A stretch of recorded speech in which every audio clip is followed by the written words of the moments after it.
Assalamualaikum warahmatullahi wabarakatuh. Kami dari kelompok 10 ingin menyampaikan hasil presentasi kami tentang sanksi administratif sebagaimana diatur dalam Undang-Undang Nomor 30 Tahun 2014 dan penegakan hukumnya.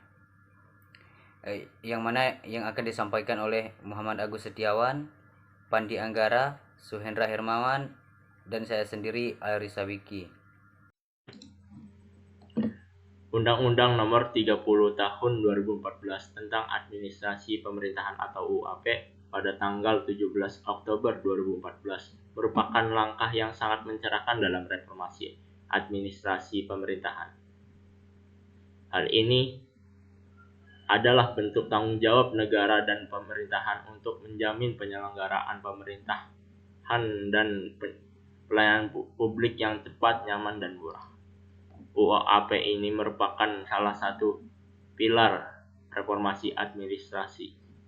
Adapun penyalahgunaan wewenang dan sanksi administratif dalam Undang-Undang Nomor 30 Tahun 2014 tentang Administrasi Pemerintahan telah diatur tentang larangan penyalahgunaan wewenang, yaitu pada pasal 17 ayat 2 menyatakan bahwa larangan penyalahgunaan wewenang meliputi 1. Larangan melampaui wewenang, 2. Larangan mencampur adukan wewenang, dan 3. Larangan bertindak sewenang-wenang. Kemudian dijelaskan kembali secara detail pada pasal 18 tindak penyalahgunaan wewenang tersebut.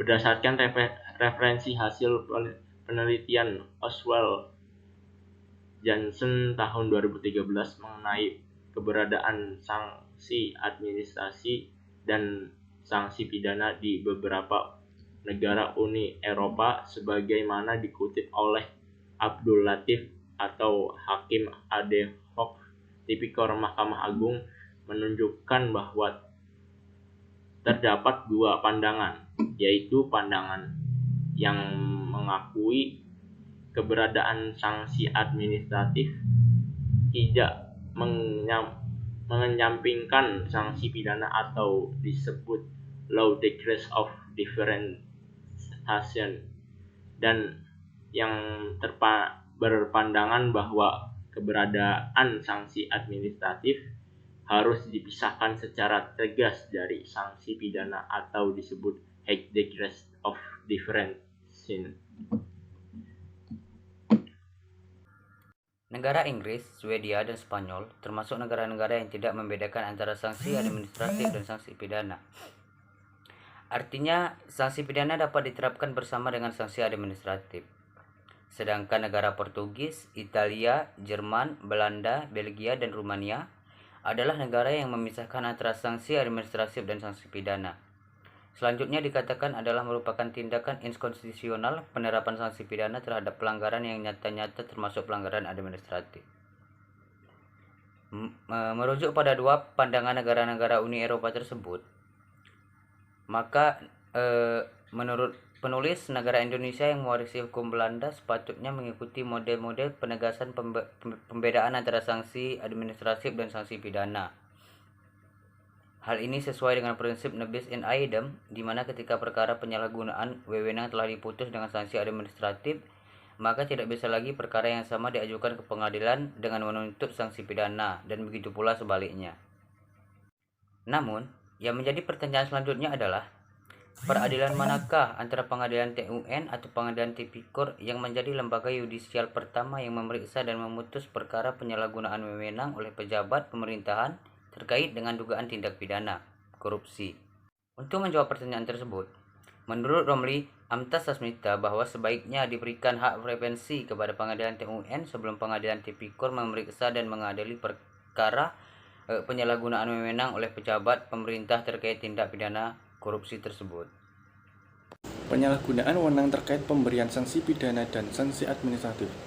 Merujuk pada penjelasan sebelumnya bahwa terdapat dua pandangan dalam penerapan sanksi pada perkara penyalahgunaan wewenang oleh pejabat pemerintah. Pandangan pertama berpendapat bahwa sanksi administratif dan sanksi pidana bisa memberikan secara bersamaan. Contohnya negara Inggris, sedangkan pandangan kedua berpendapat bahwa sanksi administratif dan sanksi pidana harus dibedakan secara tegas, contohnya Belanda. Secara ketatanegaraan, Undang-Undang Nomor 30 Tahun 2014, sanksi administratif pemerintah dan Undang-Undang Nomor 20 Tahun 2001 perubahan atas Undang-Undang Nomor 31 Tahun 1999 tentang pemberantasan tindak pidana korupsi adalah sama kuat dan setara.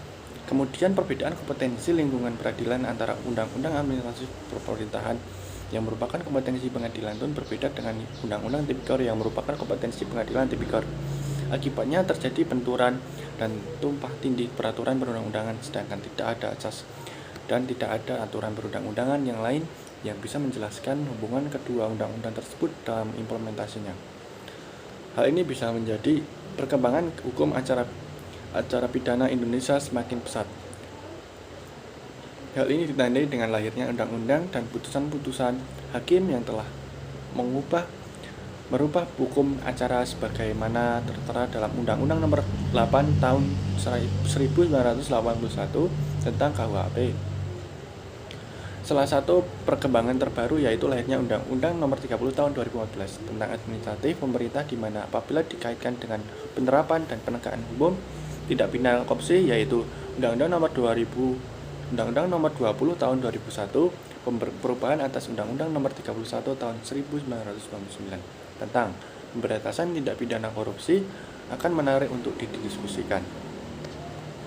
Dalam 1 tahun terakhir dan pertengahan tahun ini 2015, isu kasus korupsi yang ditangani Komisi Pemberantasan Korupsi KPK maupun instansi penegak hukum lainnya dan berhadap pengadilan di Indonesia diwarnai kalangan legislatif, yudikatif, eksekutif, pemerintah negara.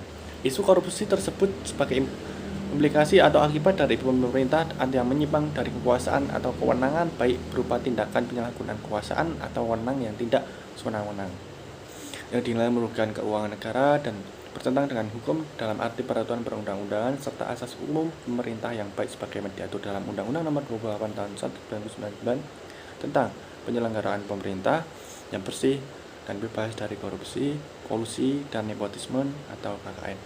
Nah, itu perlu dukungan pengembangan pemahaman teori yang nepot yang jelas agar para pejabat birokrasi pemerintah tidak terjebak dalam korupsi.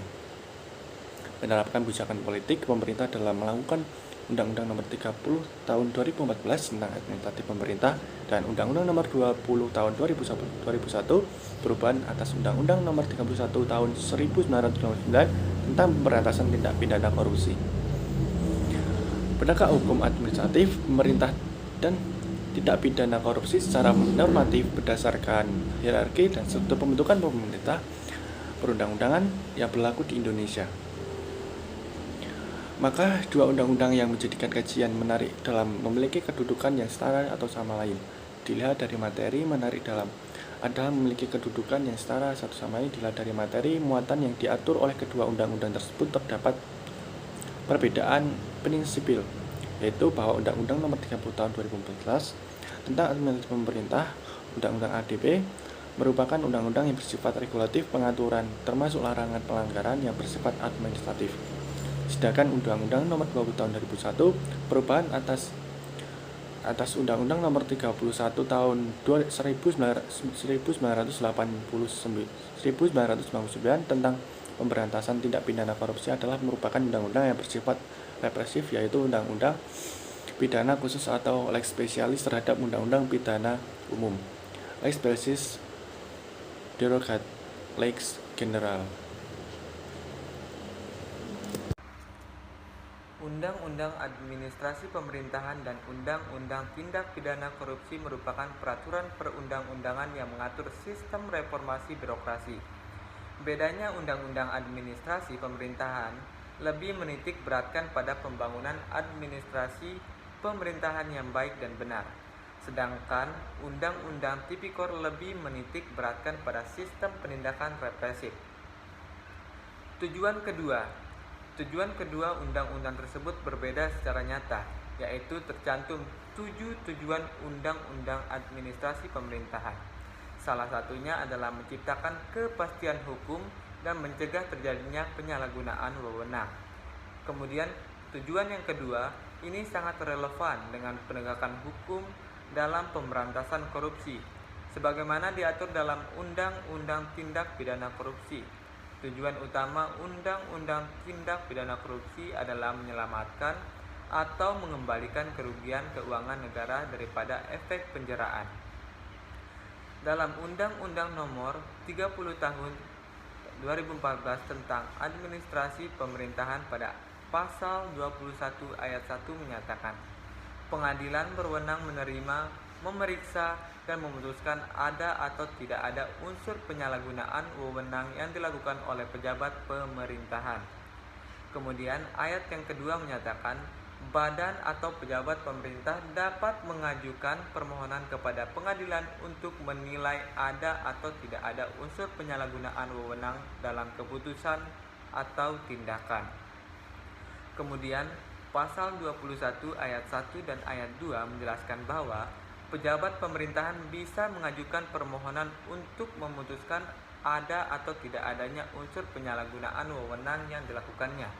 Dalam hal ini, yang memiliki kompetensi untuk memeriksa dan memutus perkara tersebut adalah Pengadilan Tata Usaha Negara atau singkatan dari PT-UN. Selanjutnya, atas putusan Hakim PT-UN tingkat 1, para pihak bisa mengajukan banding ke Pengadilan Tinggi Tata Usaha Negara dan keputusan Pengadilan Tinggi TUN bersifat final and binding. Sedangkan unsur penyalahgunaan kekuasaan atau wewenang merupakan salah satu unsur dugaan tindak pidana korupsi yang dilakukan oleh pejabat pemerintahan sesuai dengan Undang-Undang Nomor 20 Tahun 2001 perubahan atas Undang-Undang Nomor 31 Tahun 1999 tentang pemberantasan tindak pidana korupsi. Dalam hal penanganan perkara tindak pidana korupsi, maka yang memiliki kompetensi memeriksa dan memutus adalah Pengadilan Tindak Pidana Korupsi atau Tipikor.